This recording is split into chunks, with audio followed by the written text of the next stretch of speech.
Hello students, welcome to my channel class 10th math concept. आज हम chapter number 13 का exercise 13.1 का question number 8 कराने जा रहे हैं। ठीक है, तो चलते हैं।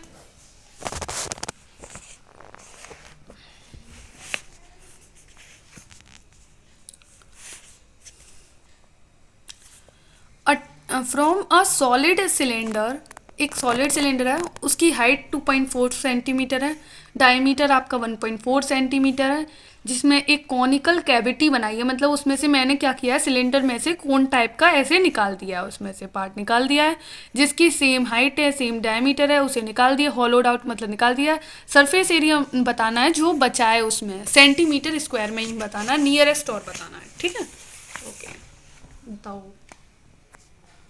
सबसे पहले मैं आपको बता देती हूँ, ये आपका सिलेंडर और इसमें से मैंने कॉनिकल पार्ट निकाल दिया है, और यहाँ ये निकलने के बाद ये कैविटी बन जाएगी। ओके, इसकी मैंने एक सेकेंड डायमीटर 1.4 दे रखा है, 1.4 सेंटीमीटर डायमीटर दे रखा है, और हाइट दे रखी है 2.4 सेंटीमीटर। Okay, done. अच्छा, तो डायमीटर आपका क्या दे रखा है, ये आपका क्वेश्चन यहाँ एंड हो जाता है। तो आपका डायमीटर क्या दे रखा है, 1.4 सेंटीमीटर। तो रेडियस कितनी आ जाएगी आपकी, सिलेंड्रिकल पार्ट का ही चल रहा है ये। ठीक है, तो रेडियस कितनी हो जाएगी आपकी, 0.7 सेंटीमीटर। ठीक है, हाइट जो होगी कॉनिकल की और उसकी सिलेंड्रिकल पार्ट की, दोनों की सेम ही होगी। ठीक है, तो 2.4 सेंटीमीटर। इसकी हाइट जो होगी, जितना ये सिलेंडर होगा उतनी ही उसमें से निकाल सकते हैं हम एक कॉनिकल कैविटी को। ठीक है, ओके। स्लैंट हाइट निकालने के लिए फॉर्मूला होता है h² + r², क्योंकि यहाँ से हमें क्या निकालना पड़ेगा, हमें CSA निकालना पड़ेगा इस कोनिकल पार्ट का। तो इसलिए उसके लिए स्लैंट हाइट होता है, क्योंकि 2πr_l उसका फॉर्मूला होता है। ठीक है, ठीक है।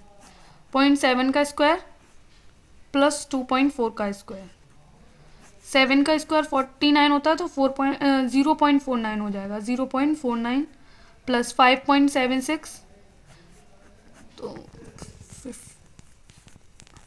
2 और ये 6.25 आ गया। तो आपका बाहर निकल के ये 2.5 निकल आएगा। ठीक है, 2.5 सेंटीमीटर आपकी स्लैंट हाइट आ गई। अच्छा, अब आपसे क्या क्वेश्चन पूछा है, टोटल सरफेस एरिया पूछा है रिमेनिंग एरिया पार्ट का, ऑफ रिमेनिंग पार्ट का TSA पूछा है। तो क्या क्या निकलेगा, एक तो CSA निकलेगा cylindrical part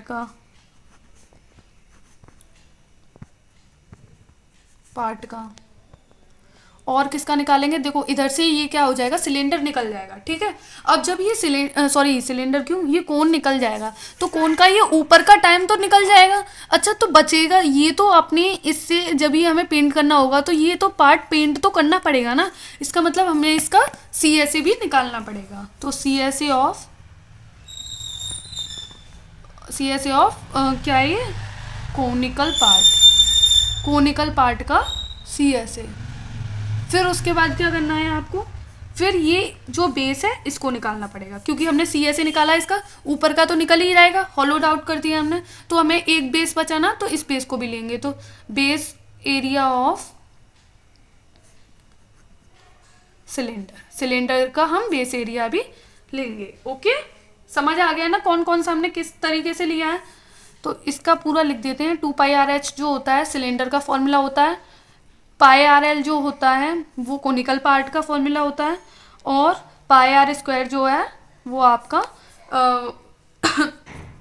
base of area आ गया। ठीक है, ओके। तो 2 × 22/7 इंटू रेडियस 0.7 इंटू हाइट 2.4 दे रखी है, plus 22/7 radius 0.7 into 2.5 plus 22/7 into 0.7 into 0.7, यहाँ पे 0.1 टाइम्स चला जाएगा। ओके, ये भी 0.1 टाइम चला जाएगा, उसके बाद ये भी 0.1 टाइम चला जाएगा। अब इसको सॉल्व करेंगे तो ये तो आ जाएगा, एक मिनट, ये भी है इसमें 2.4, तो पहले से मल्टीप्लाई करेंगे तो ये तो 4.4 हो जाएगा, यहाँ से एक पॉइंट ले लेंगे। ओके, और यहाँ पे 2.4 हो जाएगा। उसके बाद ये 2.2 इंटू 2.5, इसके बाद ये 2.2 इंटू 2.7, इसको मल्टीप्लाई करने के बाद आएगा आपका आंसर 10.56, इसको मल्टीप्लाई करने के बाद आएगा 5.50, इसको मल्टीप्लाई करने के बाद 1.54, इसको प्लस करने के बाद 17.60 सेंटीमीटर स्क्वायर। अप्रॉक्सीमेटली कितना हो गया? 18 सेंटीमीटर स्क्वायर अप्रोक्स। नियरेस्ट बोला था ना क्वेश्चन में, नियरेस्ट पूछा था, इसलिए मैंने अप्रॉक्सीमेटली आपका निकाल दिया। ये क्वेश्चन आपका बहुत इंपॉर्टेंट टाइप है, इसे अच्छे से कर लेना। और ये भी पार्ट ध्यान रखना, जब हम हॉलोड आउट करते हैं तो इसका CSA भी हमें निकालना पड़ता है, ठीक है। अगर आपको इससे रिलेटेड कोई भी प्रॉब्लम हो तो आप मुझसे पूछ सकते हैं, टेलीग्राम और इंस्टाग्राम से आप जुड़ सकते हैं, ताकि आपको कोई प्रॉब्लम हो आप हमसे डाउट्स वगैरह क्लियर कर लें। और तो बच्चों ठीक है, तो मिलते हैं नेक्स्ट वीडियो में। Thank you for watching my video.